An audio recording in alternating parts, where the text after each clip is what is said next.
Hey guys, Aaron here, and today on the show I have an MMA fighter and he survived cancer. His name is Hayden Miller! Had to do that, like the UFC type thing. All right, cool. Enjoy the show, guys. See ya. All right, that's recording. Quick word from the sponsors. FIFO, what really happens after the plane takes off, and also now FIFO number 2, which one's this one? How a drug dealer became a FIFO worker. Both available under Aaron Weston Author on Instagram and Facebook, and also the Aaron White Show on TikTok and Instagram. And for the kids, under Children's Books by Aaron White, you got Australian Mining Machines Colouring In Book, Australian Police Vehicles, Australian Firefighters, Australian Paramedics, Australian Defence Force Machines, and Australian Surf Lifesavers, all available under Children's Books by Aaron White on Facebook. All right, let's also the Aaron White Show on TikTok. All right, let's get started. We've got a great show today. I have Hayden, and Hayden's an MMA fighter, and he also survived cancer. Welcome to the show, Hayden. Hey, how are you? Fantastic, thanks. Thanks for coming on the show. Hey, today I just want to hear your story, like how and where you grew up, any life-changing events, and how you end up doing what you're doing today. All right, cool. So I was born in New South Wales, or Victoria, and then I've moved around a lot as a kid growing up, and then eventually moved to Perth at about 13, 14. Went up to go live in Karratha for a couple of years, and then back down to Baldivis, where I'm living now. Yeah. Probably moved like 4 or 5 years ago back into Baldivis, and now I'm training out of Strike MMA. Massive shout out. Yeah, so I've been training there for about a year and a half. No, probably 16 months now. Yeah. Had my first debut fight just recently, and yeah, I got diagnosed with cancer at the age of 18, which was a rhabdomyosarcoma, and this is harder than I thought. Yeah, so I had a rhabdomyosarcoma, which I was diagnosed at 18, and it's quite an aggressive cancer, which eventually ends up in your blood. And from there, there's not a lot that can be done about it. So we managed to catch it early, thankfully. And yeah, I decided while I was sitting there that I wanted to fight. And I just made my debut, which was pretty fun. Yeah. Alrighty, what do I... That's all right. Hey, how did you find out about the cancer? Did you start feeling sick, or what happened there? Yeah, I was actually in the shower, so I found it in my left arm. Yeah. And it was just like a massive hard lump in there. Yeah. And I was just in the shower. I was just like, oh, that's not really supposed to be there. And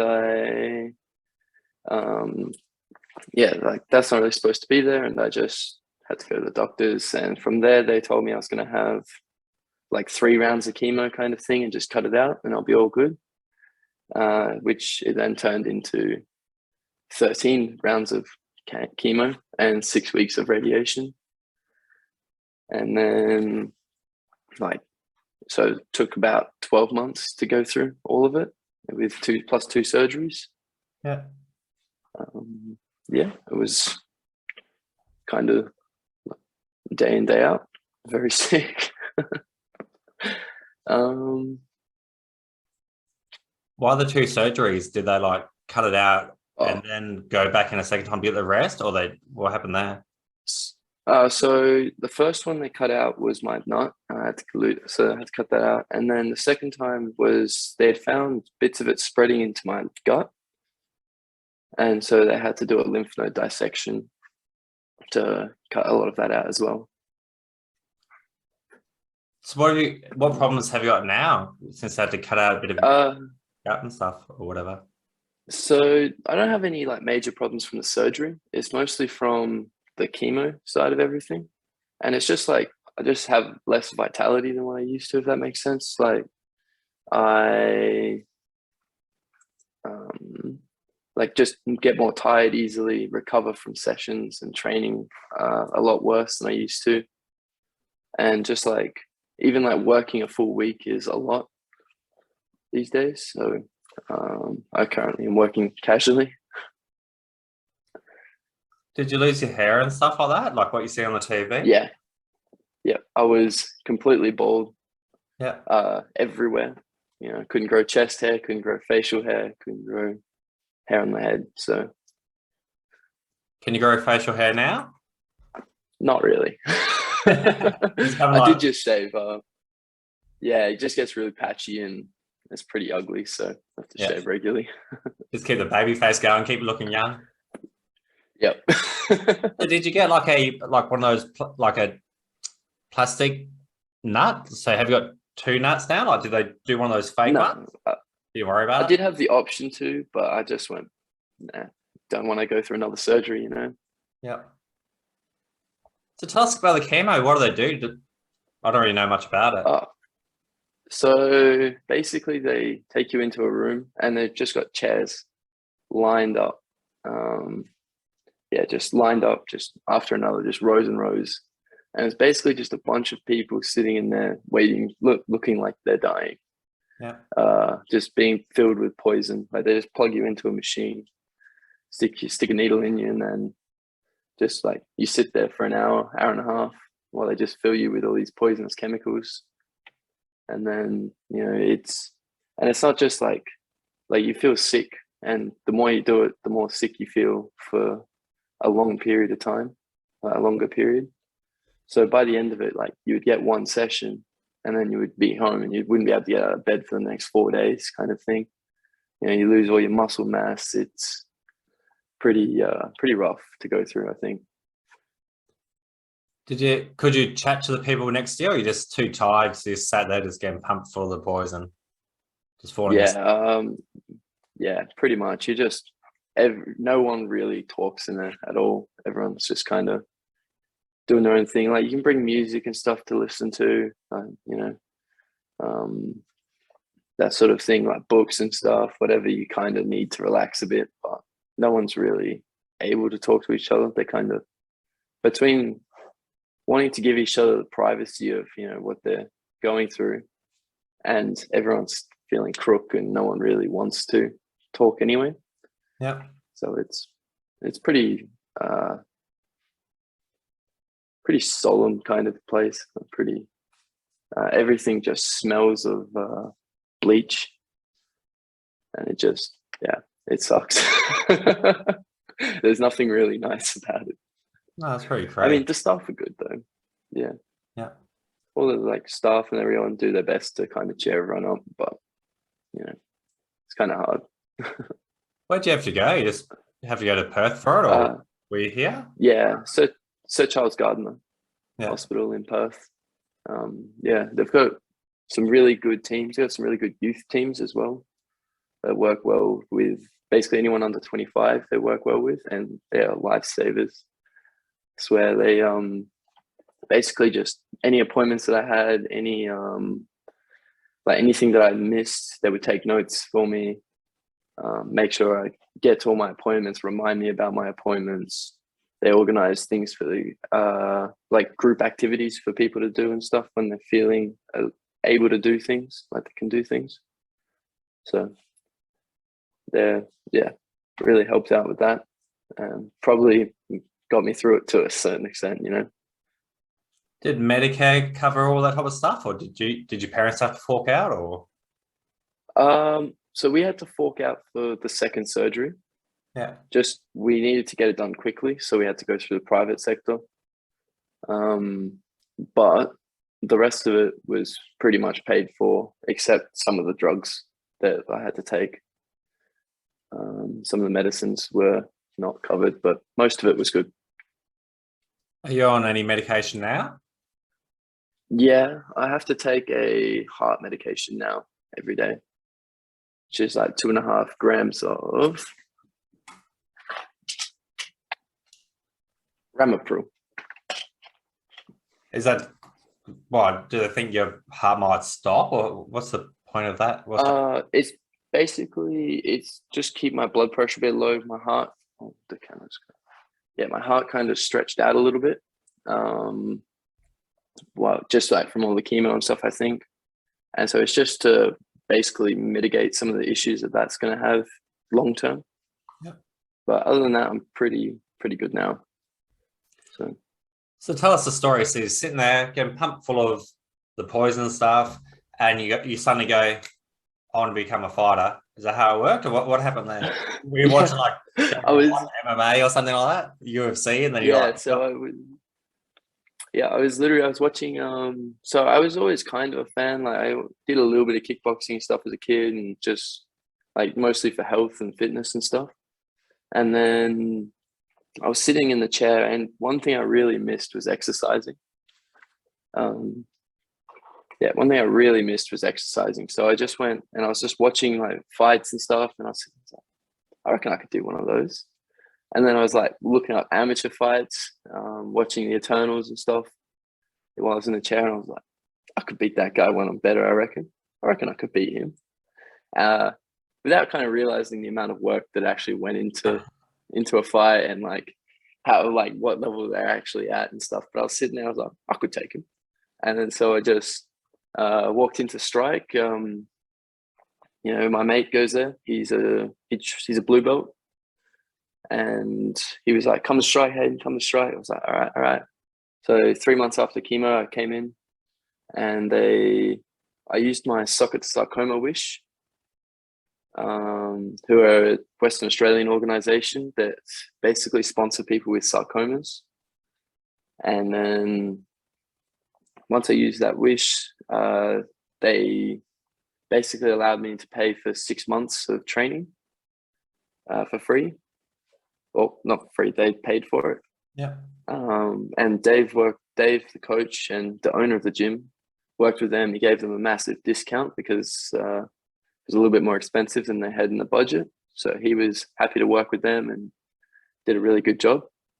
Then I basically just trained every day. I picked up my part-time job. I was working as a chef at the time, or doing my apprenticeship. So when I wasn't working, I was turning up to the gym. Started out with only like 2 or 3 days a week, but then I went to 4, 5.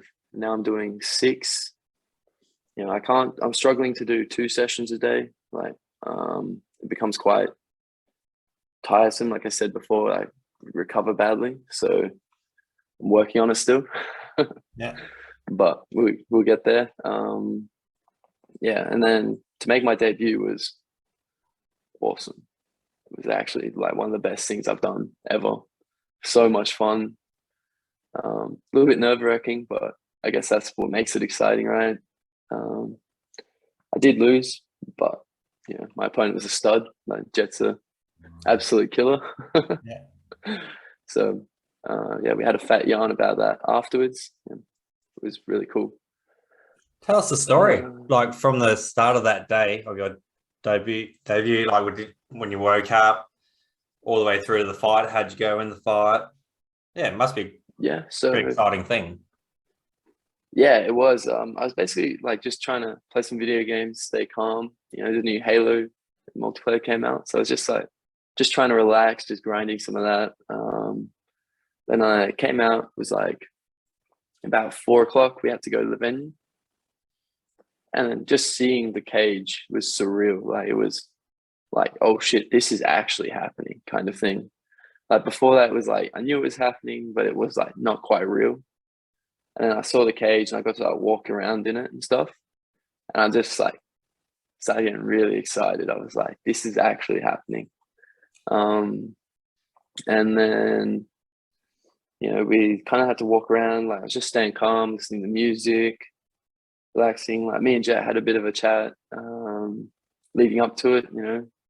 Both of us were happy to be polite and stuff and just enjoy it, which was really cool. And then, we starting to get nervous. The butterflies start to kick in, and then eventually they call your name. It took we were there for 2.5 hours, 3 hours or something, and then eventually they called my name out.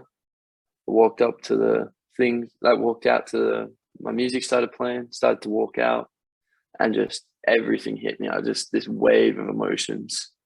I was just like, oh my god, this is happening. Just started walking out just to my song. Everyone's cheering, and I just couldn't stop smiling. And it was awesome. It was awesome. Yeah, and then you get into the cage, and I kind of forgot for a second I actually had to fight someone. I was kind of just enjoying. I got so carried away with the whole with the whole walkout. Got so carried away with just enjoying the experience that I was like, I started like looking across, like, just walking around the cage. Jet walks out, and he's like standing across the cage, and I was like, oh, I have to fight this guy now. Like, I was just like, oh shit. All right. So yeah, and then I was like, all right, cool. And I wasn't really sure how it was going to go. Like, I didn't really know what to expect. And then he just punched me right in the face. And I was like, oh, that's what I've got to expect now. All right, that's what's happening. All right, we're good now.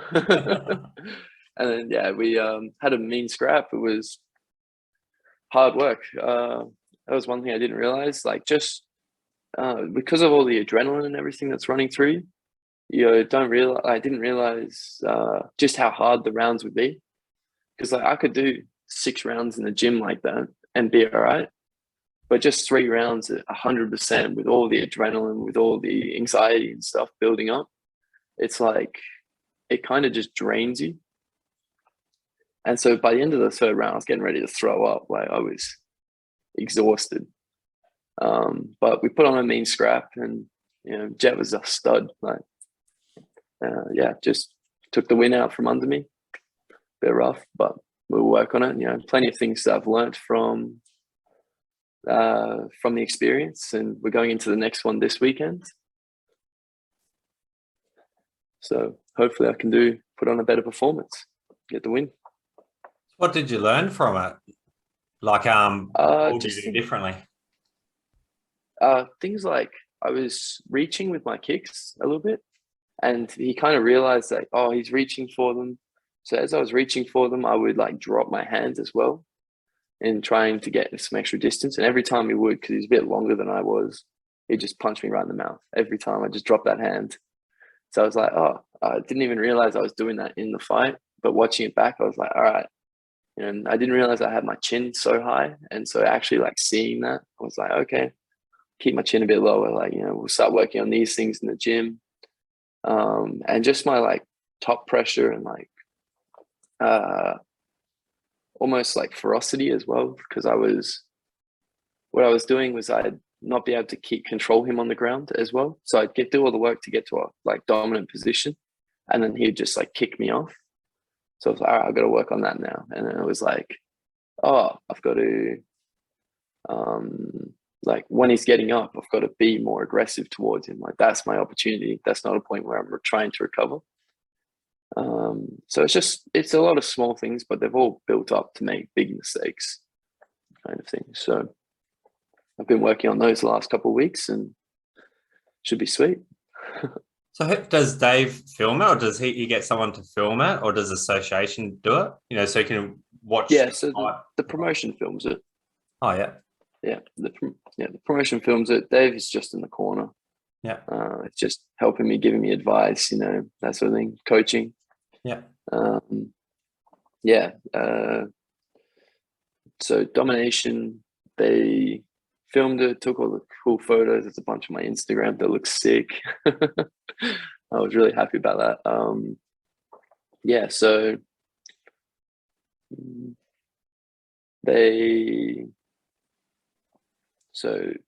Eternal also do their own filming. I'm not sure if my next fight is going to be filmed or not. I haven't found out. I haven't spoken about it to anyone, so I'll find out as soon as I can. How do they make the money? So I'm guessing if I want to go watch the fight, I'll pay an entrance fee. Do you have to pay appearance? Do you have to pay something to go do it, or do you get paid as a fighter, or how's that work? So amateur fighters don't get paid. Yep. But the as you go professional, you start to get paid. I'm not sure what that looks like as a beginning professional or even later on. Not really. Haven't worked that much out. But as an amateur, you're kind of just doing it for the fun of it. And it costs a little bit of money to sign onto the commission and get your bloods done, that sort of thing, because none of that's covered. Yeah. But yeah, it's a once every year kind of thing that you've got to pay those sort of fees. So then you just got to get as many fights in as possible between that and that. Do you get drug tested? Yep. Is that straight before the fight, or what's the go with that? So that's, you get drug tested every 6 months when you do your medical as an amateur. I don't think amateurs get random drug testing, or at least I haven't experienced it. Doesn't really bother me either way. Yeah. So in theory, you could have a big line of speed and then go do the fight, and you could get away with it. I mean, like in theory, I think so. Yeah. Did you have any like pre-workout or like an energy drink or anything before you went and did the fight, or no? No, because you wanted to stay calm. I don't take any. Yeah, and I don't really take any pre-workout anyway. I just haven't really ever gotten around it. And between that and some of the issues like my heart, like I was saying, after the chemo, could become a bit sketchy if I start taking too much pre-workout or something like that. So just drink a lot of coffee. Same. Look at this. I got 2 coffee cups. Just in case one runs out. I got water in between just so my mouth doesn't dry out. What was it? I was just about to ask something. What was I going to ask? Just lost my trail of thought. So where do you want to take this? Like, if you could ideally do what you want to do, where do you want to be in like 3-5 years time? If you could choose what you want. 3-5 years time. Yeah. If I could choose, I would 100% want to be in the UFC. Yeah. Working my way to a championship. That would be the dream. But, obviously I've got to be at least kind of realistic. So I'm going to potentially go into studying next year at uni as well. Yeah. Just, have a backup plan. And then, so I'm going to try and do both fighting and study. And then we'll see from there. I'm still deciding on exactly what to study though. I've got a few options in mind. And then, I want to just take this sport as far as I can go now. My first fight was like dipping my toes in the water kind of thing. I was like, I at least want to get one. Yeah. I made my mind up. I was like, I'll get one done, and then I'll see like, is this for me? Is this not? And like, I just want it more and more now. Like, just want to get in. I just want to scrap. Yeah. Before you did sign up for the fight, were you like in and out? Were you like, oh, yes, I do want to do it, but then you're like, nah, I don't want to do it? Or were you just like 100%, nah, I'm doing it? I was pretty 100% like, I wanted to do it, especially like having been through all the chemo and stuff. I was like, this is the one thing I want to do. And I've never really been big on like committing to anything like that. Like I'd play a season of footy or I'd play a season of rugby, but it was never like, yes, I want to do this. Like I wouldn't turn up to every training session. I was pretty lazy with it. And even like that turned into my schooling. And, it wasn't until I started working that I realized like, hey, I got to like actually commit to things, and do stuff. And then like the chemo hit and I was just like watching videos on fights and I was just like, this is what I want to do. And so then every single time I didn't want to do it, I was like, no, I've got to go. And I was like, get my stuff, drag myself out of bed, make sure I get my ass there, It's just one of those things. I just had to, which to be honest is probably why I'm so proud of it. It's the first time, I guess is what I'm saying, the first time that I've actually said I'm going to do something and then gone and done it. Yeah. So hopefully it's, and I think it's really led to me growing as a person and maturing into an adult, I guess. Do you reckon if you hadn't had the cancer and the chemo and gone through all that, do you reckon you would have gone and done the fight and stuff? No, definitely not. I would have been working as a chef. I would have finished my apprenticeship at least. But I would have been like, I was getting close to 100 kilos. Yeah. When I started. So that's 23 kilos heavier than I am now. And not much of that was muscle. Yeah. When I was finishing, before I was diagnosed with cancer. And then that was just going to keep going up, I think. just like the chip bowl.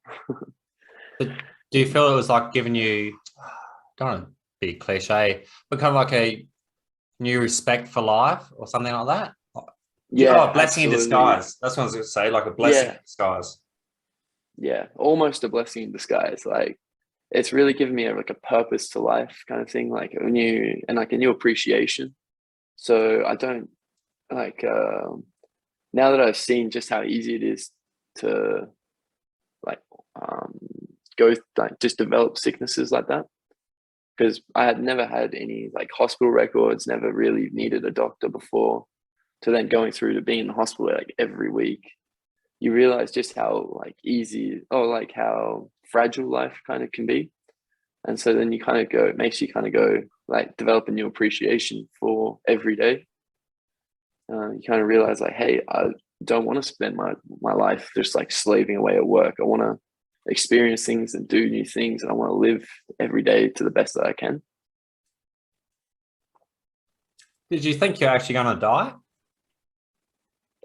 There were points where, yeah, I did. Thought, hey, I might cock it here. Because I left it a little bit later than I should have. Going to the doctors, I kind of put it off. I was like, I'll be all right. I'll be all right. I don't need a doctor. And then eventually when I did go to the doctors, he was like, oh, it's pretty lucky that we caught this. And then it was like, oh, it was actually a lot worse than we thought it was going to be. Like, this is serious kind of thing. I had to see a lot of specialists and like just kind of like realizing the gravity of it all. So, and then there was a study done where there was like 250 people in the US with the same cancer as me, which is an extremely like rare cancer. So they have a very little research on it. And it's usually developed in younger guys, like young kids kind of thing. They're the ones with the highest survival rate. The older you are, the lower your survival rate gets for it. And so of the 256 people, I think only 3 of them lived. Just they were given different drugs each, and so my plan was around like the 3 that lived was a very similar plan to what they went through. Yeah. So I was a bit like, oh shit, like I might, like this is going to be it, this potentially. But you kind of just have to get up and keep going. Like, I wasn't dead yet kind of attitude. And I just had to keep like soldiering on, I guess. Like still went out, I like mountain bike riding. So whenever I was feeling like up to it or feeling better, I'd try and get out and go do that. I had a really supportive family behind me, which was incredibly lucky, because there were times where I was ready just to quit chemo and just let it happen. Yeah. That's what I was going to ask, if you ever actually got to the point where you just like, stuff all this, just kill me. Well, not kill me, but just let me die. Yeah. There were some really rough times. So there was a point where I couldn't get out of bed for about 3 weeks, kind of thing. Like it was like I could get out of bed occasionally, but everything hurt. Just all my muscles just hurt. I couldn't get out of the car, couldn't get in the car.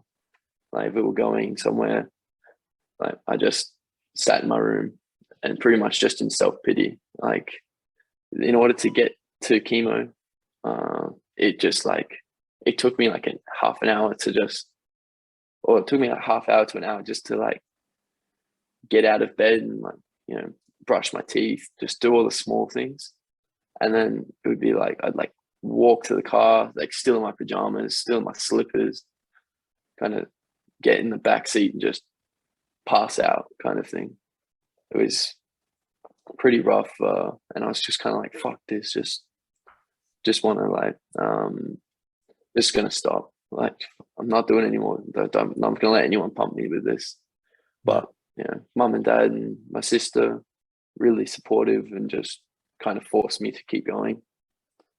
They told me that's not really an option. And then after a day or so, I'd be like, what am I saying? Like, this is my only option, is to keep going. And then I would just snap out of it and get back onto it. Do you reckon it made you closer as a family, having to go through this? Yeah, for sure. Like definitely experiencing something like that has brought the family closer. You know, I'm a lot more open with everything I do in my life now with my parents and my sister, and even down to like my aunt and my granddad had to come over. So it's probably the most amount of time I'd spent with my granddad for a long time as well, because all my family live over east. Yeah. You know, they all live in like Queensland and New South Wales and Victoria. So he spent 6 months here, kind of thing, just helping me out and looking after me and stuff. So I mean, there were some good things about that, like spending so much time with him. That was awesome. And, had all my family fly over one by one. So what's the community? I got 2 questions. Actually, I'll do this one first. So when you're in your room for like 3 weeks and you can't really get the motivation, well, not motivation, can't get your body to leave the room anyway. So we're just watching, what got you through it? Were you on social media? Were you watching fights? Were you just sleeping the whole time? What were you doing? Yeah. I was kind of like sleeping, like was watching some anime, just, you know, relaxing. You know, sometimes I'd be able to like play some games and stuff, but one of the drugs, it messed with my neuro pathways a bit. And like I think that's what they were, like all my nerves and stuff. So like my fingers and stuff and my toes and feet wouldn't work properly. And I can't, like the range of motion became quite limited. So I got to a point that I couldn't even like play video games and stuff, and I could barely like walking. Like I would like slap my feet on the ground walking because I couldn't control how they landed and stuff, which thankfully is pretty much cleared up now, which is good. But you know, it was pretty bad at some point. So I basically just spent my time laying in bed, you know, watching videos, watching YouTube, watching anime, you know, watching people fight, and sleeping a lot. I would sleep like 12 hours every day, kind of thing, sometimes more. Oh, yeah, your body obviously needs it. Yeah. Yeah, the other question I was going to ask, because we were talking about how like it brought your family closer together and stuff. Yeah. How do you feel about the community at Strike and stuff like that? Do you feel it's like another little family? Did you guys? Yeah, the community at Strike is awesome. Like it's hands down. I've been to a few MMA gyms and like Muay Thai gyms, and this community at Strike is the best that I've ever been to. Dave has put so much effort into being a role model in the community, and just just breeding positivity. Like he, you know, he's like happy to help anyone. He mentors so many people. You know, he goes down to, I think, Safety Bay Primary School, maybe Secret Harbor Primary School. I think it's Safety Bay. Sure, that's bad. I can't remember. Yeah, I think Safety Bay. Yeah. So he goes down to the primary school or the high school, one of the two, maybe both, and he like teaches classes, like Brazilian Jiu-Jitsu, and just like helps the kids there and like mentors kids there. He, you know, like he's happy to help with me and just like discount my my membership and stuff when I first started in order to make sure I could come. He's, you know, just amazing, really. Yeah. Anyone who walks in those doors, he treats like he's part of the Strike community just immediately. Just welcome to the team, kind of thing, you know. Yeah, it's a pretty good atmosphere. My youngest, Jaden, goes there every now and again. He's like 4, so he does like the little kids classes. Yep, cool. So he enjoys it. What do you enjoy more, Muay Thai or BJJ, or what's your favorite type of fighting? Muay Thai, for sure. Yeah, I definitely like wrestling and I like jiu-jitsu, but Muay Thai is just definitely my favorite. Yeah, I enjoy that. I enjoy that more. Not that I've had much experience with BJJ. I went and did a class with Dave because one of my mates, Thomas, was doing it. Yeah, Okay, where's it out? God, I prefer just to stand up and kick someone. Yeah. Yeah, for sure.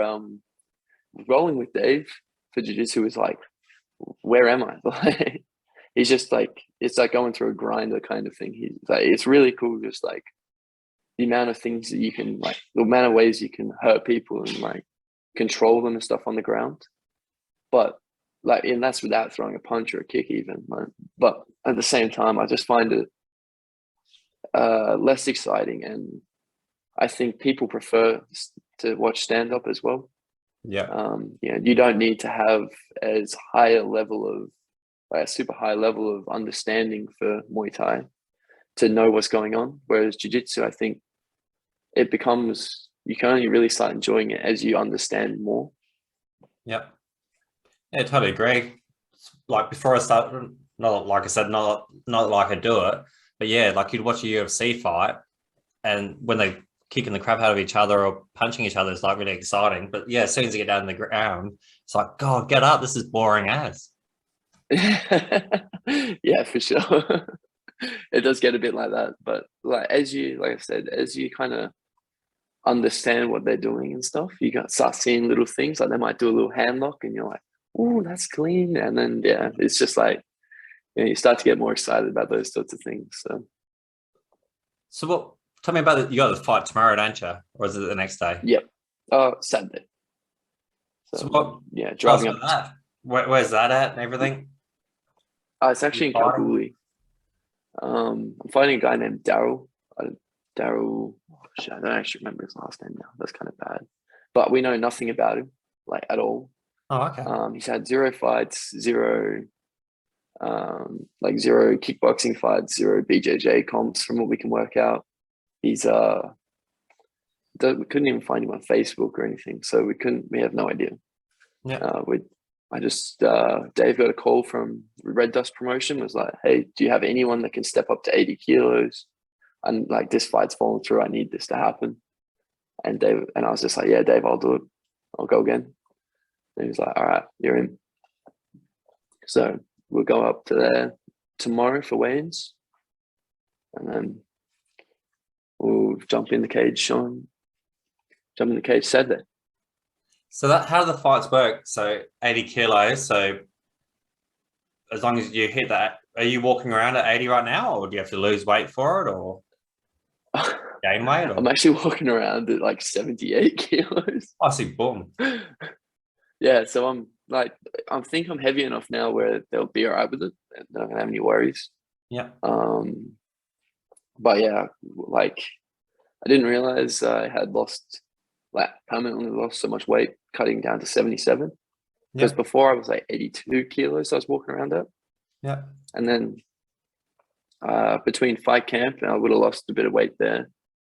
And then just cut the last little bit to get to 77. And then the weight just hasn't come back. So I suppose this is, I suppose like I'll just go in anyway. Like, shouldn't be an issue, I don't think. So just, yeah. But he, like, just, yeah, I don't know. Like, sorry. Yeah, that's cool. So what are the rules? Basically, anything goes, but you can't like kick each other in the nuts or anything, or like punch in the back of the head. Apart from that, anything goes, or what's the go there? Yeah. So for MMA as a whole, it's pretty much anything goes. You don't bite them. You can't like rip their ears. You can't like poke their eyes, that sort of thing. Yeah. But then for amateurs, it goes. You can't knee people in the head that like while they're on the ground. Yeah. Or they're a grounded opponent. For amateurs, there's no elbows though. Oh, okay. And there's no back fist as well. Why is that? Just so much for a lot. So why is that too much? Yeah, I think just the amount of power that can be generated from it. If one of those lands, it can get quite nasty, I think. So just as a general thing, bar those out. And what protection do you guys have to wear? So you get shin pads if you're in your first 2 fights. Yeah. Or if if one of you, obviously if someone has 3 fights and the other guy has 2 or 1, sorry, then both of you have to wear shin pads still. Yeah. Other than that, you wear 7-ounce gloves instead of 4. Yeah. And that's it. And you get a box. Yeah. Ah, sweet. Hey, we've just hit our 40-minute mark. where can people find you on social media and stuff if they want to follow you and check out your fights and that?